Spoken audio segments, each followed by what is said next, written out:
നമസ്കാരം. ടോഷ്മാസ് കിച്ചൻ്റെ പുതിയൊരു എപ്പിസോഡിലേക്ക് എല്ലാവർക്കും സ്വാഗതം. ഞാനിന്ന് തയ്യാറാക്കുന്ന വളരെ സ്പെഷ്യലായിട്ടുള്ള റെസിപ്പിയാണ്. ഒരു ഗോവൻ റെസിപ്പിയാണ് ബിബിൻക.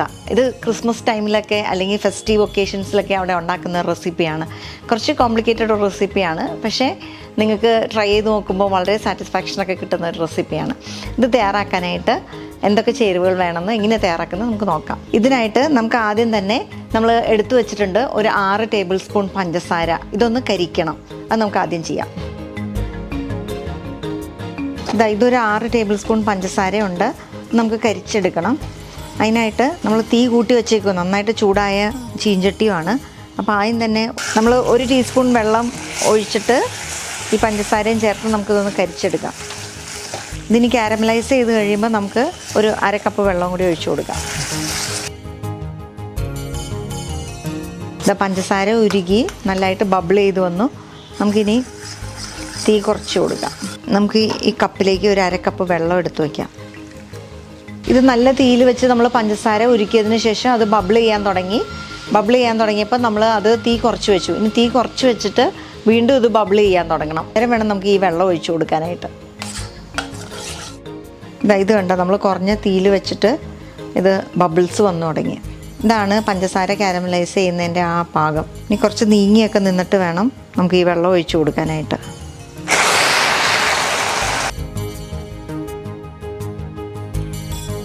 ഇത് പഞ്ചസാര നമ്മൾ കാരമലൈസ് ചെയ്തു, അപ്പം വെള്ളം ഒഴിച്ചല്ലോ. അപ്പോൾ ഇതിനി കുറച്ചൊരു തിക്ക് സിറപ്പായിട്ട് നമുക്ക് കിട്ടണം. കുറച്ചൊന്ന് പറ്റിക്കാം നമുക്ക്.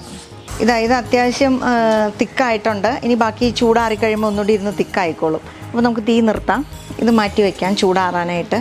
ഈ ബിബിൻക തയ്യാറാക്കാനായിട്ട് നമുക്കൊരു 12 മുട്ട പൊട്ടിച്ച് അതിൻ്റെ ഉണ്ണിയും വെള്ളയും സെപ്പറേറ്റ് ചെയ്യണം. നമ്മൾ 12 മുട്ടയുടെ ഉണ്ണിയും വെള്ളയും സെപ്പറേറ്റ് ചെയ്തു. ഉണ്ണി വെച്ചിട്ടുണ്ട്. എഗ് ബീറ്റർ വെച്ചിട്ട് നമുക്കൊന്ന് നന്നായിട്ട് അടിച്ചു കൊടുക്കാം. ഇനി ഇതിലേക്ക് ഇത് 400 ഗ്രാം പഞ്ചസാരയാണ്. ഞാൻ പഞ്ചസാര ജസ്റ്റ് ഒന്ന് ചെറുതായിട്ടൊന്ന് പൊടിച്ചിട്ടുണ്ട്. ഇതും ചേർത്ത് നമുക്ക് അടിക്കാം. ഇനി ഇതിലേക്ക് നമുക്ക് ഒരു നുള്ള് ഉപ്പ് ചേർത്ത് കൊടുക്കണം. അതുപോലെ തന്നെ 1.5 ടേബിൾ സ്പൂൺ ജാതിക്കാപ്പൊടി ചേർത്ത് കൊടുക്കണം. ഇതതിൻ്റെ ഫ്ലേവറിങ് ജാതിക്കാപ്പൊടിയാണ്. 1.5 ടേബിൾ സ്പൂൺ ജാതിക്കാപ്പൊടി ചേർത്ത് കൊടുക്കണം. ഇനി നമുക്കിതിലേക്ക് തേങ്ങാപ്പാൽ, ഇത് നല്ല കട്ടി തേങ്ങാപ്പാലാണ്, ഒരു 650 മില്ലി ഉണ്ട്. ഇതും ചേർത്ത് കൊടുക്കാം. നമുക്ക് നന്നായിട്ടൊന്ന് മിക്സ് ചെയ്ത് കൊടുക്കാം.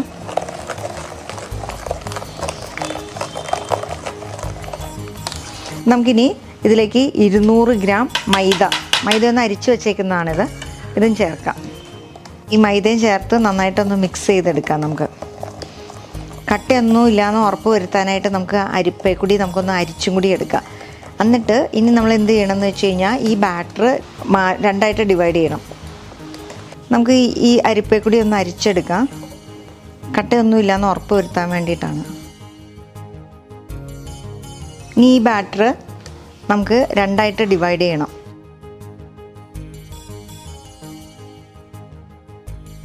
ഈ ബാറ്റർ നമ്മൾ മുട്ടയുടെ ഉണ്ണിയും 12 മുട്ടയുടെ ഉണ്ണിയും അതുപോലെ 400 ഗ്രാം പഞ്ചസാരയും 200 ഗ്രാം മൈദയും 650 ml നല്ല കട്ടി തേങ്ങാപ്പാലും അതുപോലെ തന്നെ കുറച്ച് ഉപ്പും കുറച്ച് ജാതിക്കാപ്പൊടിയും ചേർത്ത് തയ്യാറാക്കിയതാണ്. ഇനി എന്നിട്ട് ഇത് നമ്മൾ അരിച്ച് ഈ ബാറ്റർ നമ്മളിങ്ങനെ റെഡിയാക്കി വെച്ചു കട്ടയൊന്നും ഇല്ലാതെ. അത് കഴിഞ്ഞിട്ട് 2ആയിട്ട് ഡിവൈഡ് ചെയ്ത് 2 ബൗളിലോട്ട് ഡിവൈഡ് ചെയ്ത് ഒരു ബൗളിലേക്ക് നമ്മൾ കുറച്ച് പഞ്ചസാര കാരമലൈസ് ചെയ്ത് വെച്ചേക്കുന്നതോടെ ആഡ് ചെയ്ത് കൊടുക്കുക. നമുക്ക് 2 കളർ കിട്ടണം. അതിന് വേണ്ടിയിട്ടാണ് നമ്മൾ ഇങ്ങനെ പഞ്ചസാര കാരമലൈസ് ചെയ്തത് ആഡ് ചെയ്ത് കൊടുക്കുന്നത്. ഒരു ലൈറ്റർ കളറും ഒരു ഡാർക്കർ കളറും കിട്ടണം നമുക്ക്. നമ്മളിങ്ങനെ ലെയറായിട്ട് ഇനി ബേക്ക് ചെയ്യാൻ പോവാം. അപ്പം നമുക്ക് ഇതിൻ്റെ ആ ഒരു സെപ്പറേഷൻ മനസ്സിലാവാൻ വേണ്ടിയിട്ടാണ് ഇങ്ങനെ 2 കളറായിട്ട് നമുക്ക് കിട്ടേണ്ടത്. ഈ സ്പൂൺ ഒരു 1/2 കപ്പ് ക്വാണ്ടിറ്റി കൊള്ളുന്ന സ്പൂണാണ്.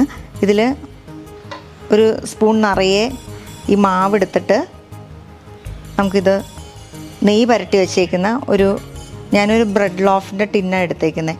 ഇതിലോട്ട് ഒഴിച്ചിട്ട് ഇതൊന്ന് ബേക്ക് ചെയ്തെടുത്തിട്ട് വരാം നമുക്ക്. നമ്മുടെ ഒരു ലെയർ ആയിട്ടുണ്ട്. നമ്മളൊന്ന് ടൂത്ത് പിക്കിൽ കുത്തി നോക്കിയാൽ മതി, അപ്പോൾ നമുക്ക് മനസ്സിലാവും. ഇനി നമ്മൾ ഇതിലേക്ക് നെയ്യ് ചേർത്ത് കൊടുക്കുക. എല്ലായിടത്തോട്ടും ഒന്ന് ആക്കി കൊടുക്കുക. പഞ്ചസാര കാരമലൈസ് ചെയ്ത് ഒഴിച്ച ലെയറാണ് അത്. നമ്മൾ ഒരു ലെയർ ഒഴിച്ചു കൊടുക്കുക. എന്നിട്ട് ഇത് വീണ്ടും ബേക്ക് ചെയ്യണം. നമുക്ക് ആദ്യത്തെ ലെയർ നമുക്ക് സെറ്റായി കിട്ടി. ഇനി രണ്ടാമത്തെ ലെയർ നമുക്ക് ബേക്ക് ചെയ്ത് സെറ്റാക്കി എടുക്കാം. നമ്മളിന്ന് തയ്യാറാക്കിയത് ഗോവൻ ഡെസേർട്ടായ ബിബിൻകയാണ്. ഇത് തയ്യാറാക്കാനായിട്ട് കുറച്ച് മെനക്കേടുണ്ട്, പക്ഷേ നല്ല ടേസ്റ്റിയാണ്. തീർച്ചയായിട്ടും ഈ ഗോവൻ ഡെസേർട്ടായ ബിബിൻക തയ്യാറാക്കി നോക്കാം.